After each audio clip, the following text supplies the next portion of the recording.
পক্ষতে বাঙালির শ্রেষ্ঠ উৎসব দুর্গাপুজো।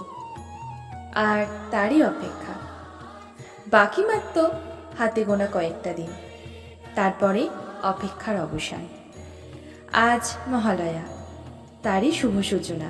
আশ্বিন মাসের এই অমাবস্যায় পিতৃপুরুষ এবং প্রিয়জনের উদ্দেশ্যে শ্রদ্ধা জানানোর যে প্রাচীন প্রথা, তা হলো তর্পণ। কোনো শুভ কাজ শুরু করার আগে আমাদের তর্পণ করতে হয়। প্রাচীন কাল থেকেই মহালয়ের দিন ভোরের আলোয় গঙ্গার ঘাটে তর্পণ করার প্রথা রয়েছে। অনেকেই মনে করেন এভাবে পিতৃপক্ষের অবসানে অমাবস্যার অন্ধকার পেরিয়ে আমরা আলোকোজ্জ্বল দেবীপক্ষে অর্থাৎ পূর্ণিমায় আগমন করি। তাই সেই আঁধার থেকে আলোকে উত্তরণের লগ্নটিকে বলা হয় মহালয়া। মহালয়া মানেই চারিদিকে শুধু একটাই বার্তা বহন করছে, মা